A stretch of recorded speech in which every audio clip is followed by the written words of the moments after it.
Salmos, capítulo 46. Deus é o nosso refúgio e a nossa fortaleza, auxílio sempre presente na adversidade. Por isso não temeremos, ainda que a terra trema e os montes afundem no coração do mar, ainda que estrondem as suas águas turbulentas e os montes sejam sacudidos pela sua fúria. Há um rio cujos canais alegram a cidade de Deus, o santo lugar onde habita o Altíssimo. Deus nela está, não será abalada. Deus vem em seu auxílio desde o romper da manhã. Nações se agitam, reinos se abalam. Ele ergue a voz e a terra se derrete. O Senhor dos Exércitos está conosco. O Deus de Jacó é a nossa torre segura. Venham, vejam as obras do Senhor, seus feitos estarrecedores na terra. Ele dá fim às guerras até os confins da terra, quebra o arco e despedaça a lança, destrói os escudos com fogo. Parem de lutar, saibam que eu sou Deus. Serei exaltado entre as nações, serei exaltado na terra. O Senhor dos Exércitos está conosco. O Deus de Jacó é a nossa torre segura.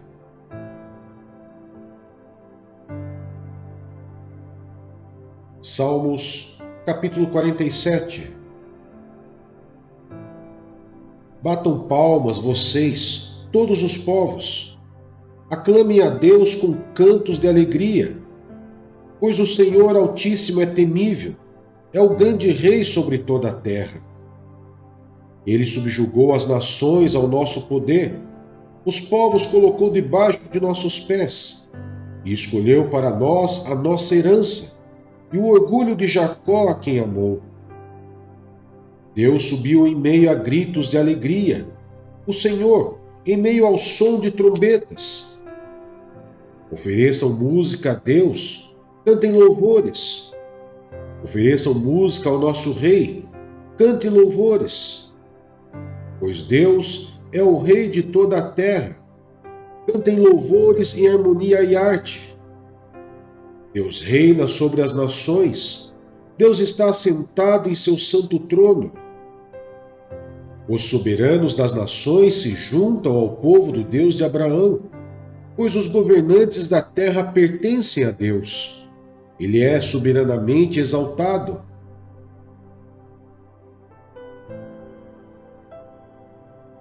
Salmos, capítulo 48. Grande é o Senhor e digno de todo louvor na cidade do nosso Deus. Seu santo monte, belo e majestoso, é a alegria de toda a terra. Como as alturas do Zafon, é o monte Sião, a cidade do grande rei. Nas suas cidadelas, Deus se revela como sua proteção. Vejam, os reis somaram forças e juntos avançaram contra ela. Quando a viram, ficaram atônitos, fugiram aterrorizados. Ali mesmo, o pavor os dominou, contorceram-se como a mulher no parto. Foste como o vento oriental, quando destruiu os navios de Tarsis. Como já temos ouvido, agora também temos visto na cidade do Senhor dos Exércitos, na cidade de nosso Deus. Deus a preserva firme para sempre. No teu templo, ó Deus, meditamos em teu amor leal. Como o teu nome, ó Deus, o teu louvor alcança os confins da terra. A tua mão direita está cheia de justiça. O monte Sião se alegra, as cidades de Judá exultam por causa das tuas decisões justas. Percorram Sião, contornando-a, contem as suas torres, observem bem as suas muralhas, examinem as suas cidadelas, para que vocês falem à próxima geração, que esse Deus é o nosso Deus, para todo sempre. Ele será o nosso guia até o fim.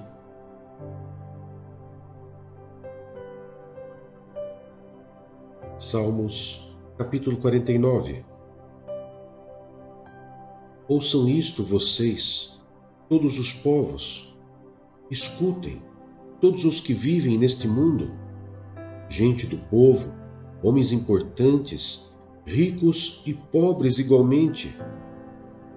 A minha boca falará com sabedoria. A meditação do meu coração trará entendimento. Inclinarei os meus ouvidos a um provérbio.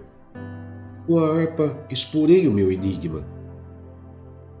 Porque deverei temer quando vierem dias maus, quando inimigos traiçoeiros me cercarem, aqueles que confiam em seus bens e se gabam de suas muitas riquezas? Homem algum pode redimir seu irmão ou pagar a Deus o preço de sua vida, pois o resgate de uma vida não tem preço. Não há pagamento que o livre para que viva para sempre e não sofra decomposição.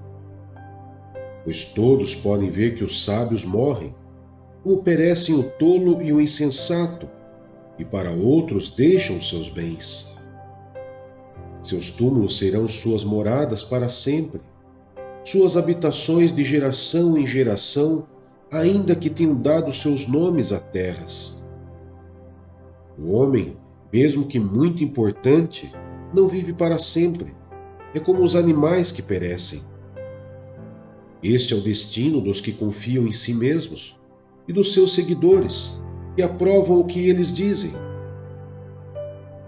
Como ovelhas estão destinados à sepultura, e a morte lhes servirá de pastor. Pela manhã os justos triunfarão sobre eles. A aparência deles se desfará na sepultura, longe das suas gloriosas mansões. Mas Deus redimirá a minha vida da sepultura e me levará para si. Não se aborreça quando alguém se enriquece e aumenta o luxo de sua casa, pois nada levará consigo quando morrer, não descerá com ele o seu esplendor. Embora em vida ele se parabenize, todos o elogiam, pois você está prosperando. Ele se juntará aos seus antepassados e nunca mais verão a luz. O homem, mesmo que muito importante, não tem entendimento. É como os animais que perecem.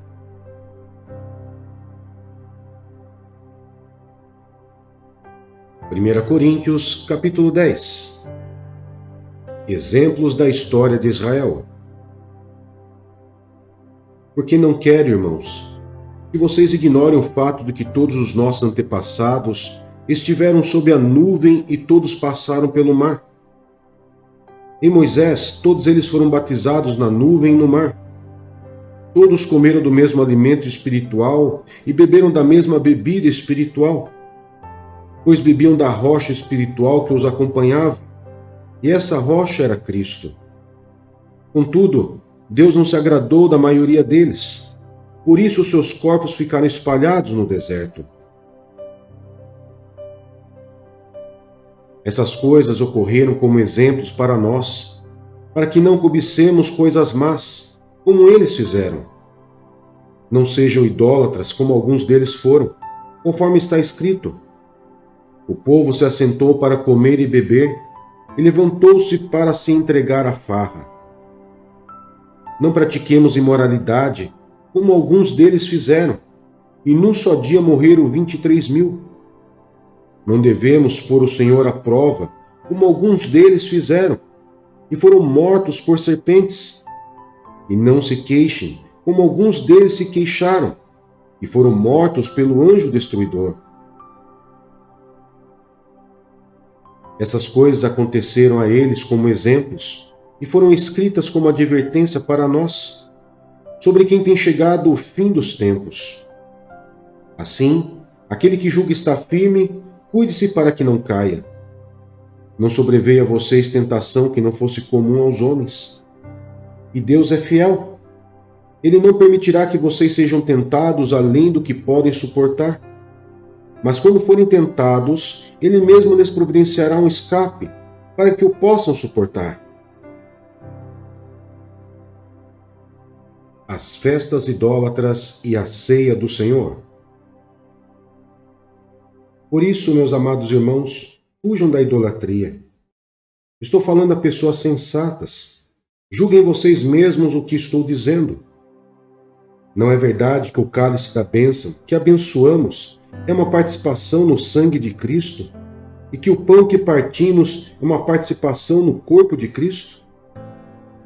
Como há somente um pão, nós que somos muitos, somos um só corpo, pois todos participamos de um único pão. Considerem o povo de Israel. Os que comem dos sacrifícios não participam do altar? Portanto, o que estou querendo dizer? Será que o sacrifício oferecido a um ídolo é alguma coisa? Ou o ídolo é alguma coisa? Não. Quer dizer que o que os pagãos sacrificam é oferecido aos demônios, e não a Deus. E não quero que vocês tenham comunhão com os demônios. Vocês não podem beber do cálice do Senhor e do cálice dos demônios. Não podem participar da mesa do Senhor e da mesa dos demônios. Porventura, provocaremos o ciúme do Senhor? Somos mais fortes do que Ele? A liberdade do cristão. Tudo é permitido, mas nem tudo convém. Tudo é permitido, mas nem tudo edifica. Ninguém deve buscar o seu próprio bem, mas sim o dos outros. Comam de tudo o que se vende no mercado, sem fazer perguntas por causa da consciência, pois do Senhor é a terra e tudo que nela existe.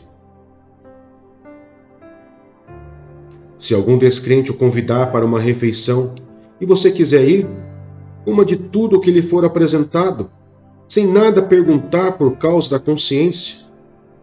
Mas se alguém lhe disser, isso foi oferecido em sacrifício, não coma, tanto por causa da pessoa que o comentou, como da consciência. Isto é, da consciência do outro, e não da sua própria. Pois, por que minha liberdade deve ser julgada pela consciência dos outros? Se participo da refeição com ação de graças, por que sou condenado por algo pelo qual dou graças a Deus? Assim, quer vocês comam, bebam ou façam qualquer outra coisa, façam tudo para a glória de Deus. Não se tornem motivo de tropeço nem para judeus, nem para gregos, nem para a igreja de Deus. Também eu procuro agradar a todos, de todas as formas, porque não estou procurando o meu próprio bem, mas o bem de muitos, para que sejam salvos.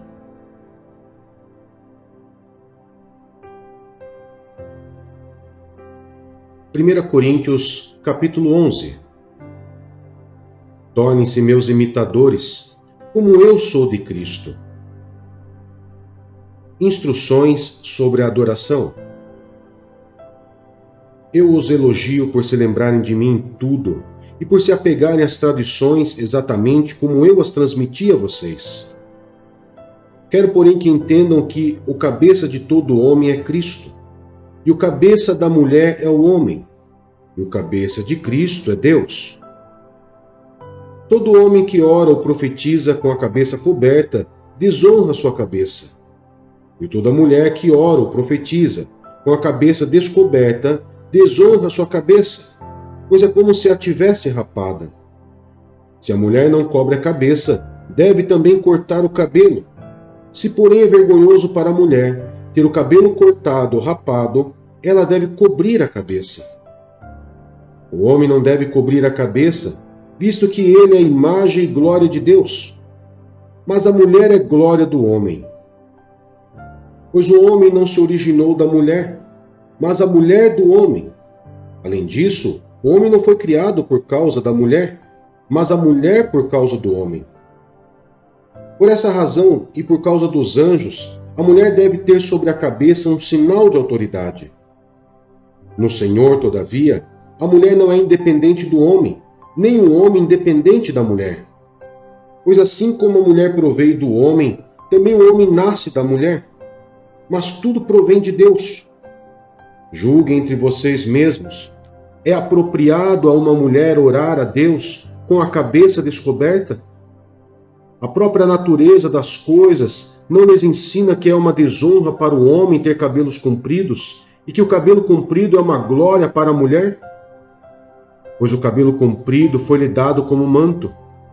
Mas se alguém quiser fazer polêmica a esse respeito, nós não temos esse costume, nem as igrejas de Deus. A ceia do Senhor. Entretanto, nisto que lhes vou dizer, não os elogio, pois as reuniões de vocês mais fazem mal do que bem. Em primeiro lugar, ouço que quando vocês se reúnem como igreja, há divisões entre vocês, e até certo ponto eu o creio, pois é necessário que haja divergência entre vocês, para que sejam conhecidos quais dentre vocês são aprovados. Quando vocês se reúnem, não é para comer a ceia do Senhor, porque cada um come sua própria ceia sem esperar pelos outros. Assim, enquanto um fica com fome, outro se embriaga. Será que vocês não têm casa onde comer e beber? Ou desprezam a igreja de Deus e humilham os que nada têm? Que lhes direi? Eu os elogiarei por isso? Certamente que não. Pois recebi do Senhor o que também lhes entreguei. Que o Senhor Jesus, na noite em que foi traído, tomou o pão e, tendo dado graças, partiu-o e disse: Isto é o meu corpo, que é dado em favor de vocês.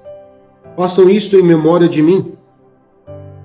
Da mesma forma, depois da ceia, ele tomou o cálice e disse: Este cálice é a nova aliança do meu sangue.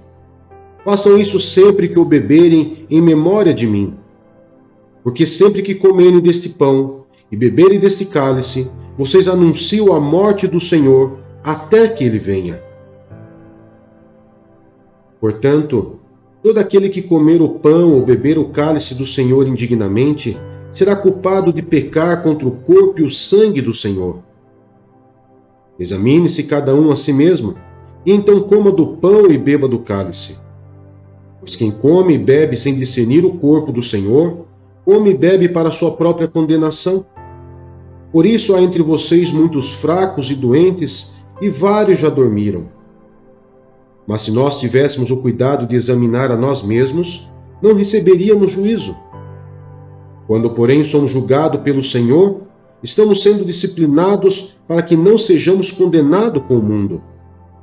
Portanto, meus irmãos, quando vocês se reunirem para comer, esperem um pelos outros. Se alguém estiver com fome, coma em casa, para que quando vocês se reunirem, isso não resulte em condenação. Quanto ao mais, quando eu for, lhes darei instruções.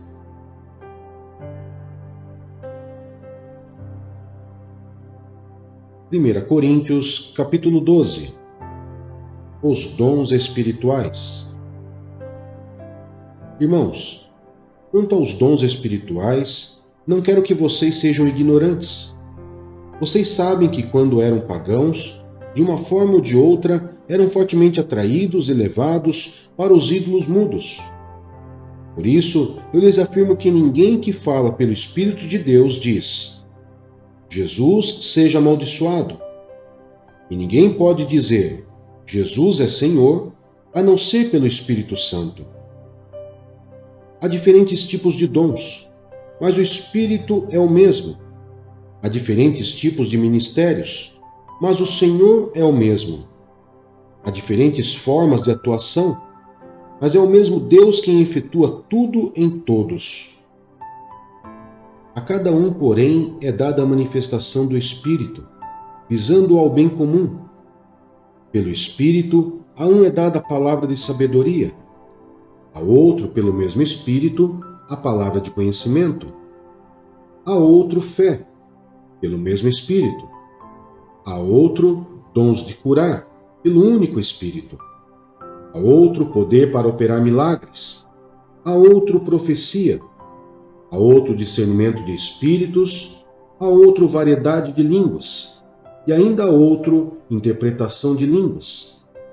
Todas essas coisas, porém, são realizadas pelo mesmo e único Espírito, e ele as distribui individualmente a cada um como quer.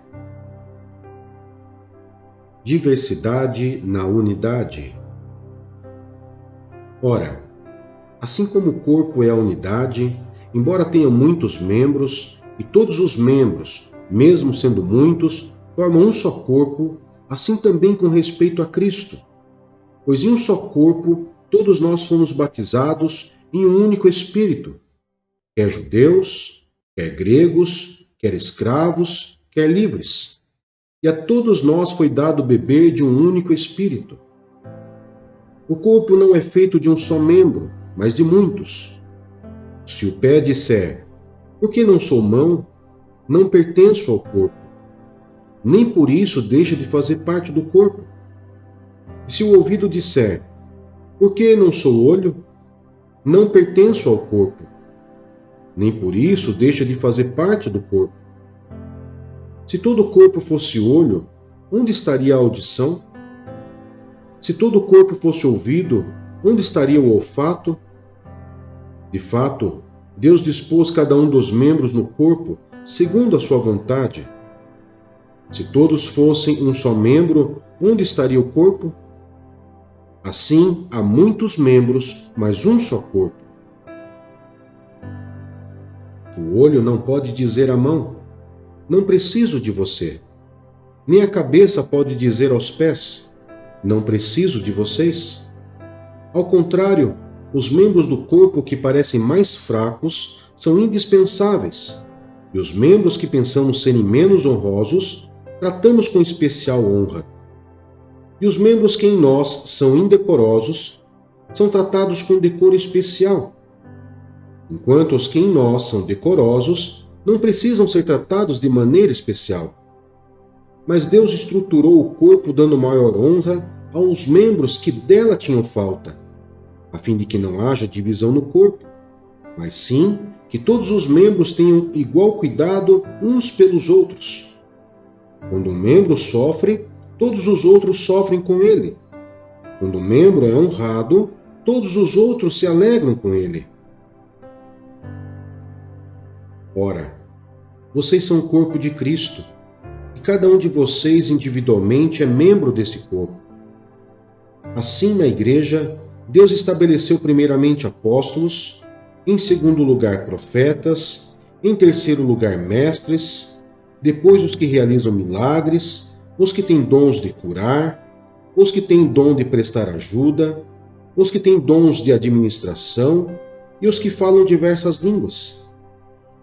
São todos apóstolos? São todos profetas? São todos mestres? Têm todos o dom de realizar milagres? Têm todos dons de curar?